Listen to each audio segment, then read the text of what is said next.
Have you ever heard of the mysterious Tartarian Empire? Some call it a forgotten civilization erased from history, others dismiss it as an internet conspiracy. Today, we're diving deep into the legend of Tartaria, where it came from, what evidence people point to, and why it continues to capture imaginations online. The idea of Tartaria comes from the term Tartary, a name European mapmakers once used for the vast, largely unexplored regions of Central and Northern Asia. On maps from the 16th to 19th centuries, the word Tartary simply described lands like Siberia, Mongolia, and parts of Central Asia. It was never an empire in the sense of Rome or China, but to Europeans at the time, it was a distant, mysterious land. Over time, fringe theorists took this outdated geographical term and transformed it into the idea of a massive lost civilization, the so-called Tartarian Empire. Supporters of the Tartarian Empire theory point to several types of supposed evidence. Old maps. Many claim that maps showing Tartary prove the empire's existence. But historians explain that these maps used the word as a catch-all for unknown lands, not a political entity. Architecture. Grand buildings like the World Fair's structures, or ornate 19th-century government buildings, are often cited as Tartarian architecture. Believers argue these were not built by modern nations but inherited from a lost empire.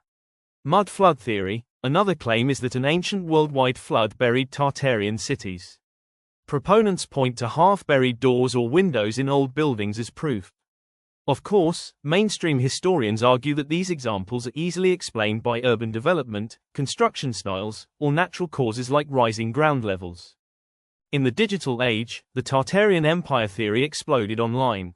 YouTube channels, Reddit threads, and TikTok creators keep the myth alive, often mixing it with ideas about secret technologies, hidden history, and global cover-ups. Some internet communities present Tartaria as a utopian society with advanced technology suppressed by modern powers. Others blend it with pseudoscience or even flat Earth theories. Skeptics, meanwhile, see it as an example of how misinformation spreads.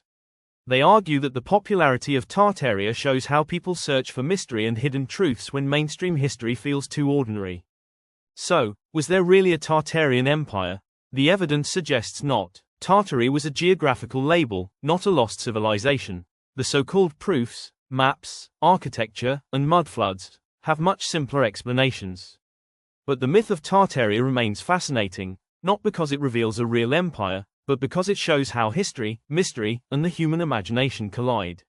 At the end of the day, Tartaria may not have been real, but the curiosity it inspires tells us something important. People want to believe in hidden chapters of history, waiting to be uncovered. Thanks for watching. If you enjoyed this dive into the myth of the Tartarian Empire, make sure to like, subscribe, and let me know in the comments. Do you think Tartaria was real, or just a fascinating conspiracy theory? Until next time, keep questioning history.